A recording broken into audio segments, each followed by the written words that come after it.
Modernizing economic metrics, why GDP falls short and how household GDP can bridge the gap.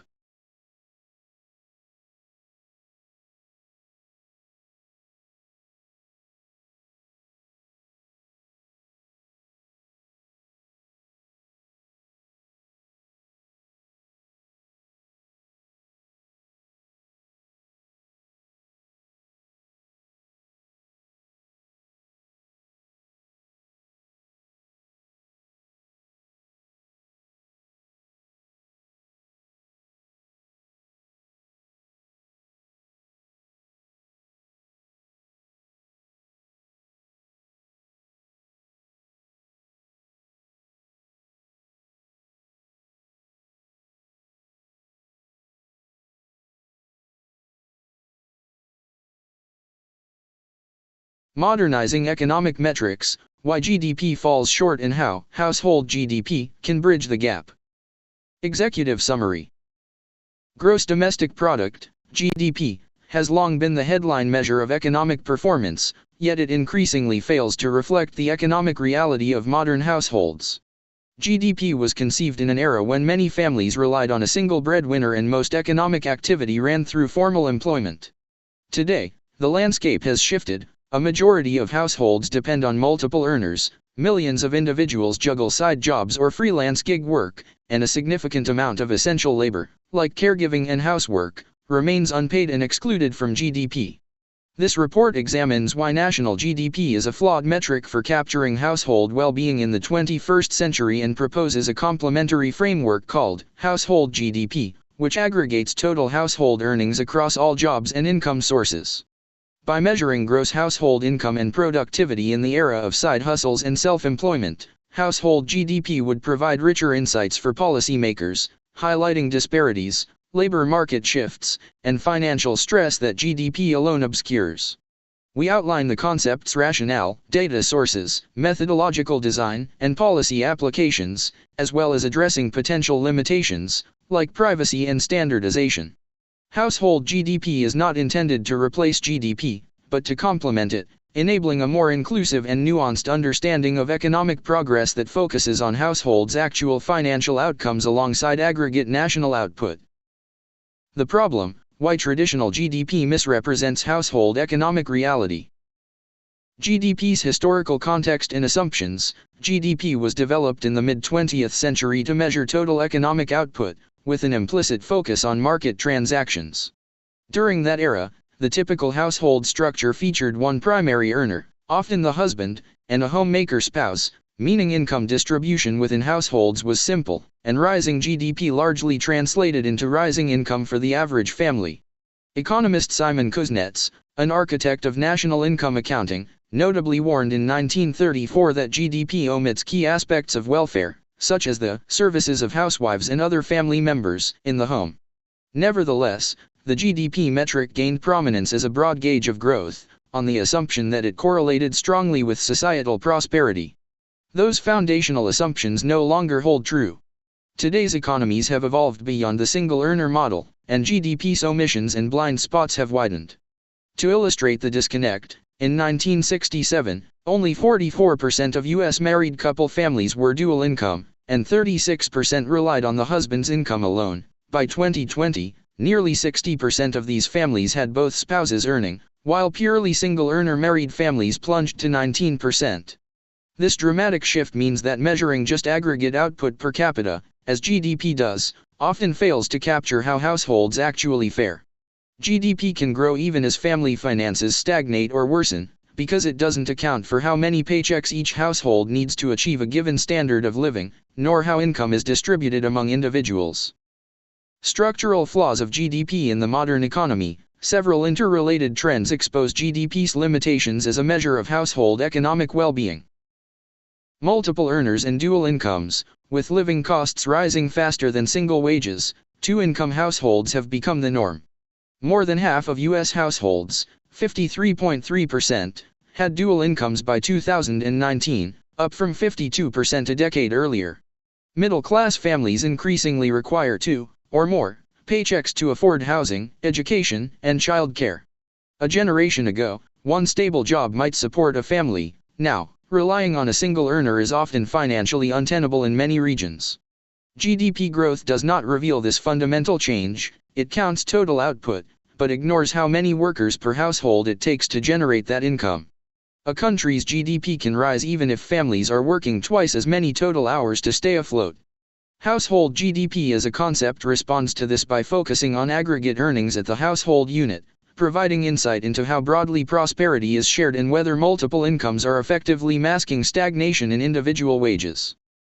Rise of gig work and self-employment. The gig economy and freelance work have exploded, yet they are imperfectly captured by standard economic indicators. Many people now earn income outside of traditional payroll jobs, from rideshare driving to online freelancing, often in addition to formal employment. As of 2025, an estimated 70+ million Americans, over 36% of the workforce, engage in freelance or gig work, contributing roughly $1.3 trillion to the U.S. economy. Additionally, 5.2% of U.S. workers hold multiple jobs simultaneously, a near-record 8.9 million people, as of early 2026. These trends mean household incomes are increasingly sourced from multiple streams: wages, side gigs, contracting, small businesses, rather than a single paycheck. While GDP does include the output of these segments, to the extent they are formally recorded, it does not identify the growing reliance on layered income streams as a sign of economic strain or adaptation. GDP fails to differentiate between one person earning $100,000 at one job versus two people each earning $50,000 or one person working two $50,000 jobs, but these scenarios have very different implications for time use, job security, and family life. A household GDP approach would explicitly measure and track total earnings per household, illuminating phenomena like the side hustle surge, and how reliant households are on secondary income sources for basic financial stability. Informal and unpaid labor excluded. Traditional GDP ignores enormous swaths of productive activity that fall outside monetized markets. This includes informal sector income, e.g. cash jobs, barter, subsistence work, and, importantly, unpaid but essential labor within households. The latter encompasses childcare, elder care, housework, and other domestic tasks often performed without pay, historically by women. Such labor is economically vital. Its omission from GDP understates the true scope of productive work. The U.S. Bureau of Economic Analysis, BEA, estimated that counting unpaid household work would have inflated 2010 GDP by about 26%, roughly $3.8 trillion. In 1965, when more domestic labor was unpaid, including it would have boosted measured output by nearly 39%. GDP's failure to value these contributions skews our picture of economic well-being, particularly as dual-earner arrangements force families to outsource childcare or incur other costs that were previously handled within the home. While household GDP in the narrow sense focuses on household earnings, actual income, an extended household GDP plus, could incorporate a satellite account for the value of unpaid work, making the metric even more comprehensive, engaging household-level production and well-being beyond market receipts. Inequality and distributional blind spots. Perhaps the most critical flaw is that GDP is a mean aggregate. It tells nothing about how income is shared across society or within households. Over recent decades, economic growth has often failed to reach the median household. As Nobel laureate Joseph Stiglitz and others have observed, median household income has stagnated, even declined in some periods, while GDP per capita steadily rose, owing to increasing inequality. For instance, in the U.S. the typical family's real income growth lagged far behind per capita GDP growth from the late 20th century onward. GDP growth can be driven disproportionately by incomes of top earners or corporate profits, creating a prosperity gap between what the economy produces and what an average household actually gains. Traditional GDP per capita, an average, can thus mask economic stress on households. A growing economy on paper might still leave many families feeling left behind if their own incomes are flat. By design, household GDP emphasizes the total income earned by households, and can be assessed per household or per adult, making it easier to track distributional outcomes. For example, one could compare the growth rate of household GDP per household versus GDP per capita. Any persistent divergence would flag that household living standards are not keeping up with macro growth. In short, A household-centric metric inherently leans toward measuring broad-based prosperity rather than average output alone. The proposal, household GDP, a complementary metric focused on household earnings. Concept overview: household GDP, sometimes referred to as gross household product, is a proposed national accounting measure that aggregates the total gross income produced by households. It is designed to complement traditional GDP by shifting the perspective from the output of an economy, the sum of all goods and services produced, to the incomes of its people at the household level. In essence, household GDP asks, how much economic value are households collectively generating and receiving through their labor and entrepreneurial activities? Scope and definition: household GDP would encompass all income generated by individuals and their household-based enterprises, including wages and salaries from employment, income from self-employment, freelancing, and side jobs, small business profits of unincorporated enterprises, and other labor-related earnings. It focuses on the household as the unit of analysis, summing the earnings of all members within each household, then aggregating across the country. Unlike GDP, which counts corporate retained earnings and various non-household components, household GDP centers on the portion of economic output that directly accrues to households, essentially the labor share plus proprietors' income and other personal income flows. By capturing total gross household earnings, it reflects not only primary jobs but also secondary jobs and diverse income streams that many families rely on. Notably, household GDP could be measured as an aggregate, nationwide total, and normalized.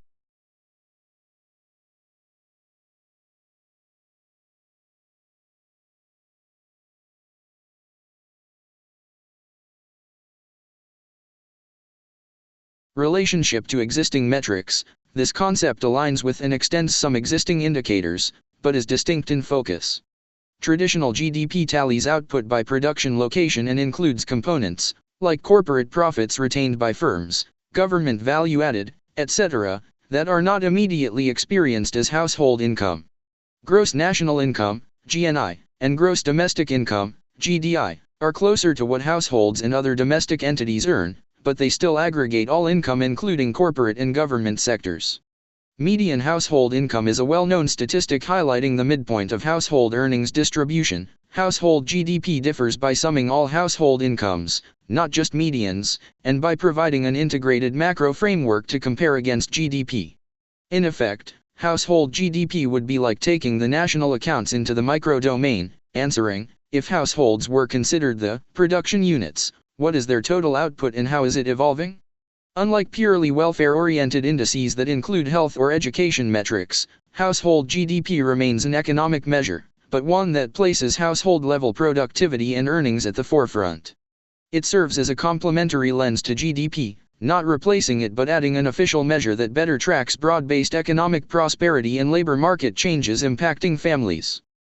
Household GDP in practice. What it measures.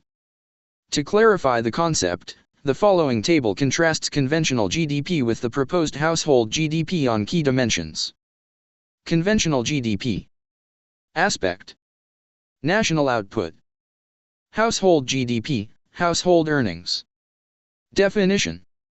Total value of all final goods and services produced within a country's borders, market production, in a period. Total gross income earned by individuals and households from all work and household-run business activity in the same period. Includes consumer spending, business investment, government spending, net exports, measured by value of output. Also includes corporate profits, even if not paid out, as part of value added. Wages, salaries, and benefits from employment, proprietors/self-employment income, independent contractor earnings, farm income, gig/platform earnings, small business net income accruing to households. Optionally, could incorporate distributed investment income. Interest, dividends, if focusing on all household receipts. Excludes/omissions. Unpaid work, informal/illegal economy, does not detail who receives income. GDP by itself does not distinguish how output is split among workers versus capital owners or among households. Corporate retained earnings, profits not passed to people, are excluded to focus on household-generated output.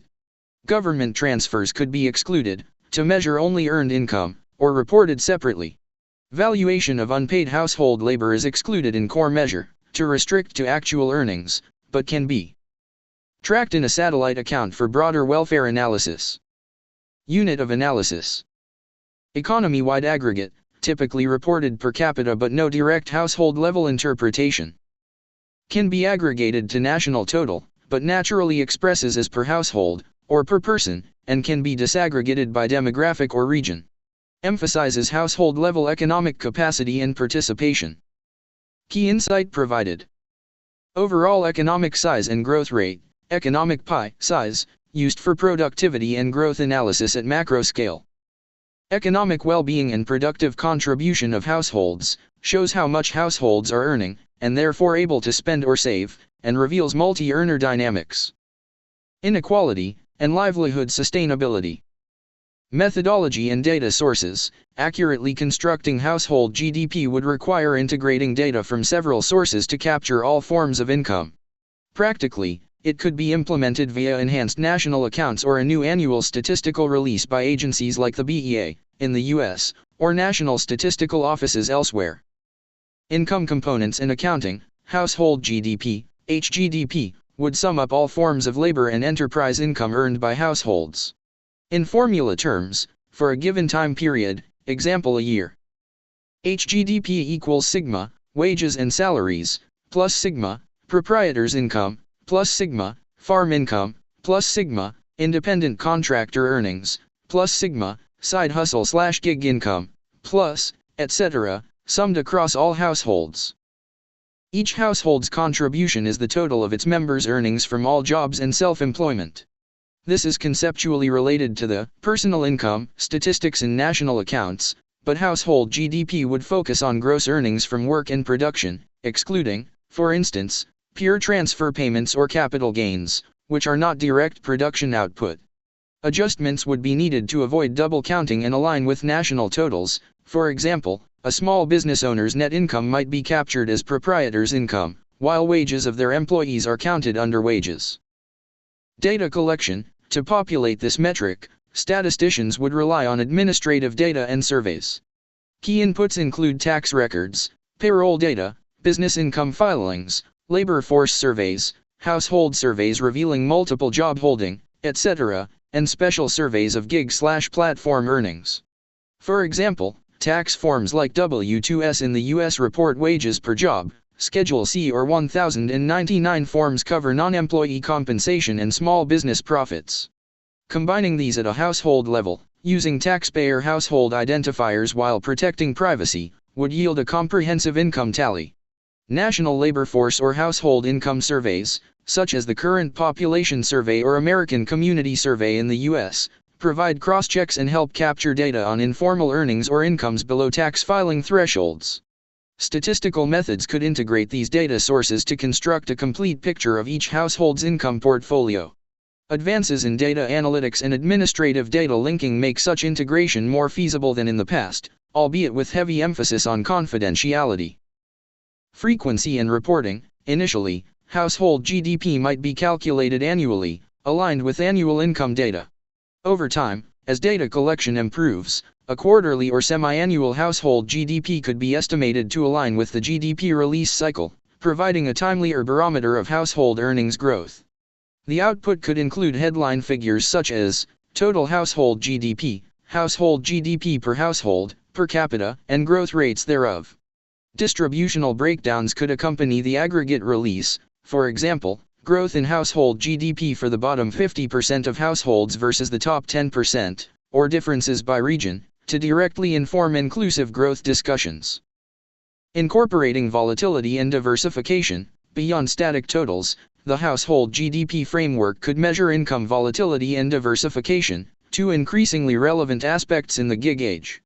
For instance, statistical agencies could publish supplementary indicators derived from microdata: how many households have high variability in monthly income, what share of households have income from 2, 3, or more sources, etc. These would enrich the basic HGDP metric, showing not just how much is earned but how steady or precarious those earnings are. Such insights are crucial for understanding financial security and designing safety nets. Why household GDP matters. A new signal. By distilling all household earnings into one cohesive measure, household GDP would function as a barometer of the populace's productive welfare. Policymakers and analysts could compare household GDP growth versus traditional GDP growth to see whether economic gains are broad-based or lopsided. For example, if GDP is growing faster than household GDP, it might indicate that more income is accruing to non-household actors, like corporate retained profits or the wealthy few, signaling rising inequality or a falling labor share. If the gap between GDP and household GDP widens, it flags that macro growth isn't translating fully into household earnings, prompting a re-examination of policies around wages, labor bargaining power, or profit sharing.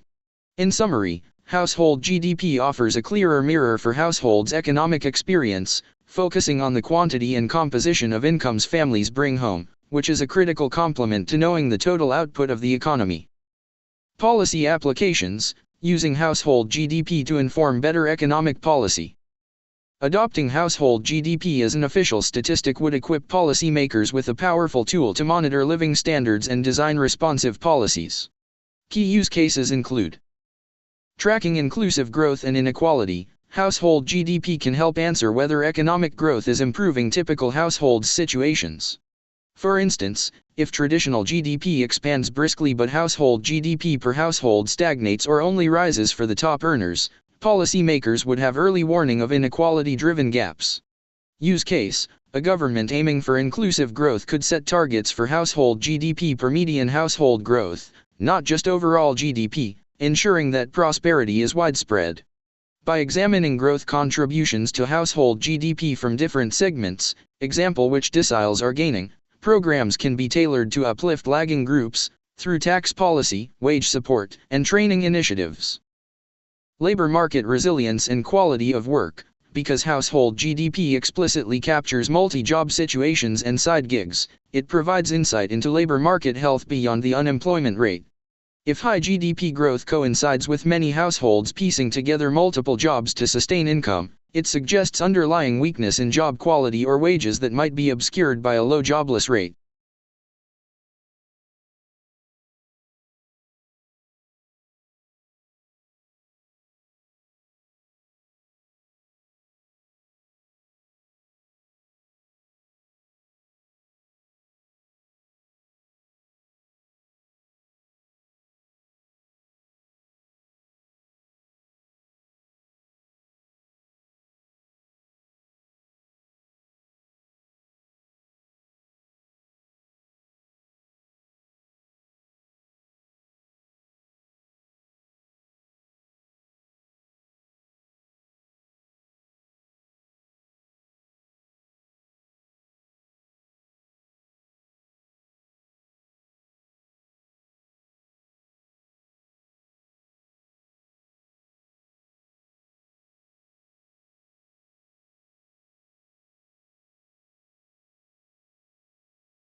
Use case: labor departments could use household GDP data to gauge if rising costs of living are pushing more people into second jobs.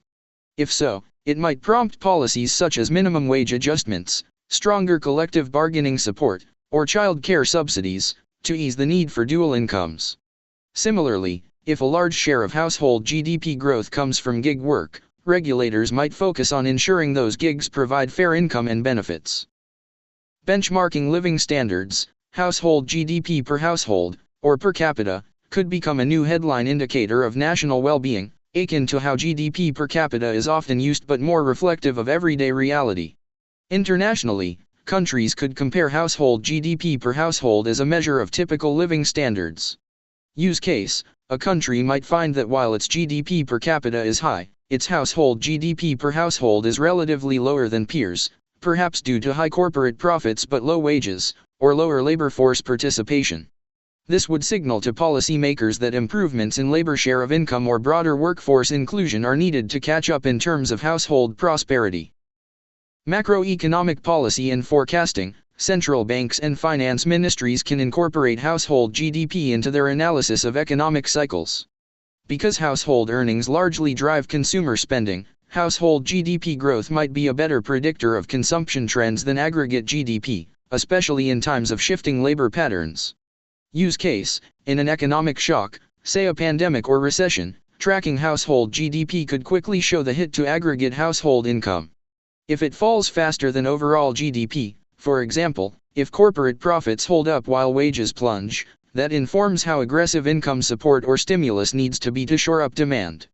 It also helps evaluate the efficacy of fiscal measures. After a stimulus, a rebound in household GDP would confirm that money reached households, not just financial markets. Social policy and taxation: a comprehensive view of household income streams facilitates better targeted tax and transfer policies. With richer data on how households earn and how volatile their incomes are, governments can design tax codes that accommodate multiple job holders, example streamlining tax withholding for gig earnings, and bolster social insurance for those with erratic incomes. Use case: if household GDP data reveal a large cohort of households relying on precarious gig income, a government might consider creating or expanding benefits like portable benefits accounts, or adjust unemployment insurance to cover gig workers. For taxation, understanding total household earnings, including side income, might influence tax brackets or credits to ensure fairness, preventing those with multiple part-time gigs from being taxed unfavorably relative to one-job counterparts. In sum, household GDP could guide a shift in economic management, emphasizing quality of growth, how well it supports households, rather than quantity alone. Governments, central bankers, and social planners would gain a clearer line of sight to household financial health, enabling more nuanced and responsive interventions from wage policies to safety nets. Implementation challenges and safeguards. Introducing household GDP as a formal metric does come with challenges and considerations that must be managed. Data integration and accuracy: gathering the myriad data on household incomes, from formal wages to informal gigs, and integrating them reliably is non-trivial. It requires robust systems to link records by household while respecting privacy. Statistical agencies might start with partial data and then improve coverage, for example, initially focusing on tax-reported income and gradually incorporating more informal estimates.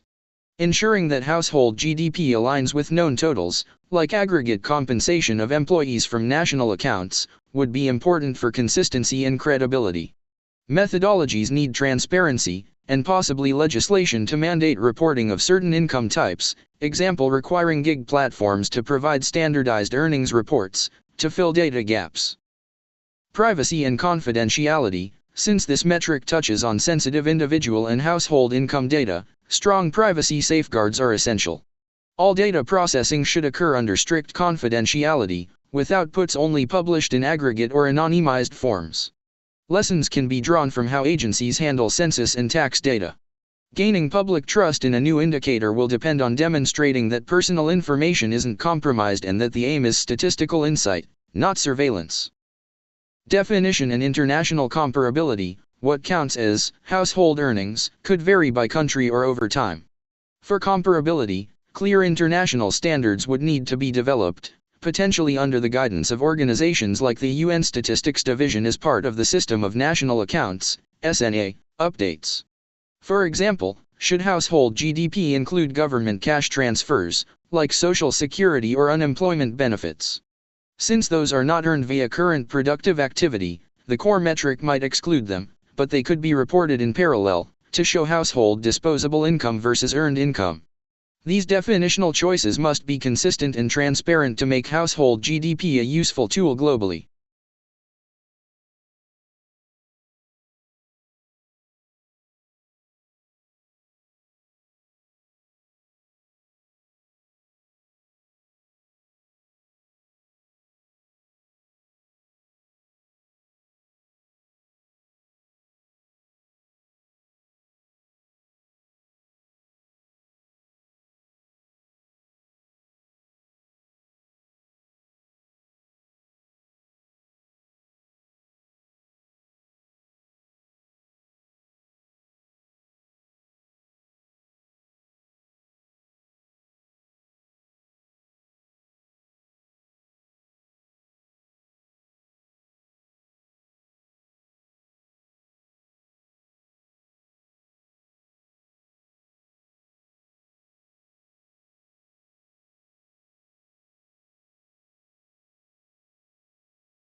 Risk of misinterpretation: as with any new statistic, there is a learning curve. Policymakers and media will need guidance to interpret household GDP correctly. For instance, a rising household GDP can signal improvements in total earnings, but if it's driven mainly by households working more hours or multiple jobs, that nuance is important. Similarly, one must be careful not to double count this with GDP. Household GDP is a complementary perspective. It should be communicated that a strong economy should ideally see both GDP and household GDP growing in tandem. Divergences carry meaning, like inequality, rather than one being right and the other wrong. Over-reliance on any single number is a risk. Even household GDP would need context from other statistics, example productivity, inflation, etc. The solution is to incorporate it into a dashboard of indicators and train users in its interpretation. Adaptability: the nature of work is still evolving. Think about the rise of automation, remote work, or new forms of digital earning. Any new metric should be designed with flexibility to adapt to future shifts. Household GDP's broad definition of earnings positions it well to accommodate change, since whether incomes come from a factory job or a virtual microtask platform, they are still income. Nonetheless, the implementation team should regularly review and refine methods to capture emerging income streams, example revenue from content creation on social media, cryptocurrency earnings, etc., as these become significant. In addressing these challenges, policymakers can look to precedents like the development of satellite accounts, example for environmental or household production, by statistical agencies, which show it's feasible to augment core national accounts with new measures. The key is a careful development process with expert input, pilot testing, and clear communication. Conclusion: as economies and household structures transform, our metrics for economic success must evolve as well. National GDP remains invaluable for tracking overall output, but it is no longer sufficient for understanding how typical households are faring in an age of dual incomes, gig work, and rising inequality. Household GDP offers a modernized lens. By measuring total household earnings and the distribution of those earnings, it aligns economic indicators more closely with lived experience. This policy proposal has argued that national GDP is a flawed standalone metric, not because it is measured incorrectly, but because it paints an incomplete picture of economic progress. Household GDP, used alongside GDP, can correct that blind spot by highlighting whether growth is truly benefiting the many or just the few. Implementing household GDP would require effort and innovation in data collection, but it would yield a rich, policy-relevant dataset to guide decisions. It could illuminate, for example, how much multi-jobbing is contributing to income growth, or whether households are gaining ground or losing ground despite positive GDP headlines. It underscores that the ultimate purpose of economic growth is to improve people's material well-being. By focusing on household incomes and contributions, the metric implicitly reframes economic success in terms